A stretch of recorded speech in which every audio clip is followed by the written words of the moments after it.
睇睇新界東嘅情況啊。今屆咧有多達19張嘅候選名單，係競爭非常之激烈嘅地區。預計候選人嘅勝負嘅票數差別會好細嘅，可以話係每票必爭嘅地區。我哋嘅記者黃耀陽而家就喺沙田第一城嘅票站嘅，交俾你講下最新嘅投票情況。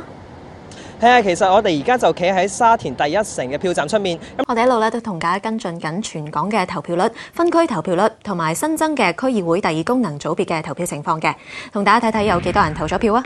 截至10點半為止，全港346萬個登記選民之中咧，已經有259400幾人出咗嚟投票噶啦。再睇埋投票率嘅最新走勢啊！黃色巴顯示嘅咧就係今屆每個鐘頭嘅累計投票率，咁至於後面嘅藍色巴顯示嘅咧就係上一屆同一時段嘅投票率嚟嘅。嗱，今屆截至10點半為止，投票率係7.48%，咁即係話咧比起上一屆咧已經高出咧差唔多有2個百分點噶啦。開始投票3個鐘頭嘅時間，見到選民嘅反應都比較踴躍一啲。我哋咧再同大家睇埋咧分區嘅投票率嘅情況啊！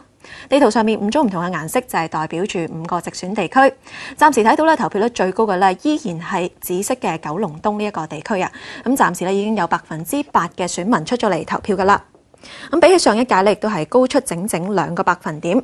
嗱，值得留意啦，呢一區嘅選民年紀都係比較大嘅，有超過30%嘅選民都係60歲以上。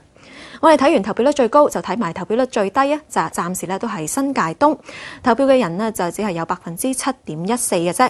嗱，同上屆同一時段比較咧，一樣都係投票率最低嘅。咁話就話最低咧，不過都依然咧係高過上屆投票率咧有2個百分點咁多噶啦。